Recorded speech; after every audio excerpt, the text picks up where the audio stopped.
خير هلا فرصدو aniga waxaan ka dagaalamayo waxa weeyo qof aad islaamnimo ku ogtahay gaalnimada aadan ku arag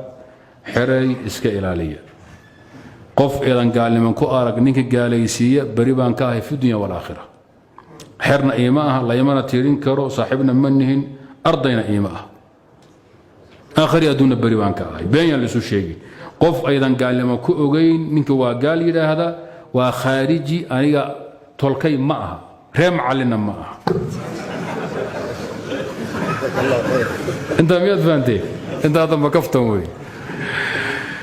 قفكي اد قال لما كو اركتان نينك قاليسين وايانا انيغا خرتيدا ما بري باسنا كا لبدابا لبا الشيطان وي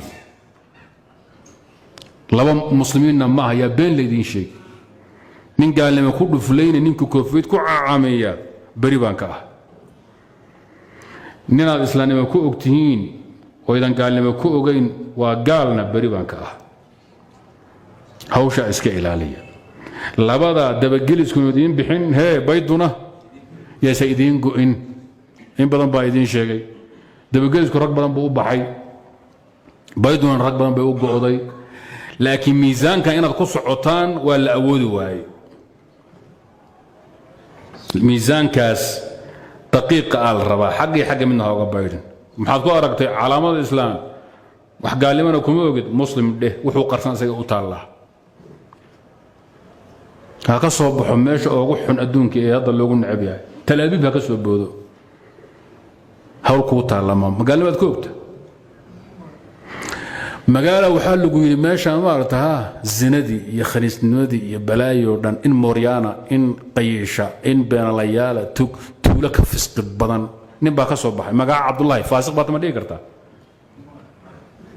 maxaa u dhigi karin maadan ku arag islaamnimo muujisana waa soomahay oo salaadaha ya tuuladii hebla ahaydee fisqiga badnayd zinada badnayd ee la isku korkorahay buu ka yimid adigu zaani baa tama dhigi kartay ahkaamta nooca ruuxa waa inaad ku ogtahay nimaad gaalnimo ku ogtahayna masaajidku ka soo baxay ma soconayso kacbada ku dhagaa nabiga hal dilo kacbada baytullah haram nin ku dhagaanayo nabiga hal dilo مرة عبد الله بن خطل فليقتله وإن كان متعلقا بأستار الكعبة كعبة إلهي بيت قيمة بمئة أدونك بقعك خير بدن كما تالله بيت الله الحرام روح يسوي كل دقان أو ملتزم كحبط كهايو أوي هيان لا أنا كافر باطل معايا لي قال لي من كوقنا مساعد بقصب بحيسكي إلى لي وحكم جنواشي كبر لي ميقام مساعد كله فلينيس مساعد كيار دشنا محمد وكنت قانا بيت الله الحرام يا دش أوقات دم ضيعت ترى كفار قريش مشركي العرب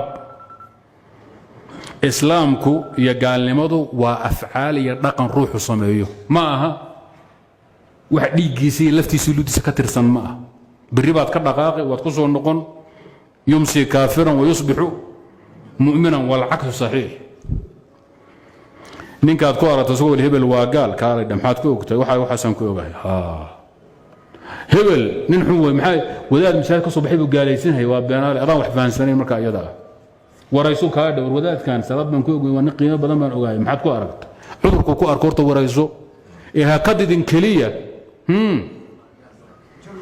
majarrad misaad buu ka soo baxay Abdullah ibn Aas waxa ka sugan aakhiru zamaanka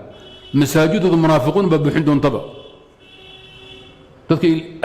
dadka islaamka sheegtay buu aakhir zaman kan la gaaro masaajid dadku u badan waxay noqon doonaan munaafiqiin nifaaqaasi ama akbar ha noqdo ama asghar ha noqdo asghar baan ku xambaaro isaan khatar loo gelin iska ilaaliya sumadlaawe hay dambeeyay ruux walba sumadiisa ha qaato taargada u wata lagu dhajiyo baleel lambarkiisa looma diidi karo inta aan kaga tagay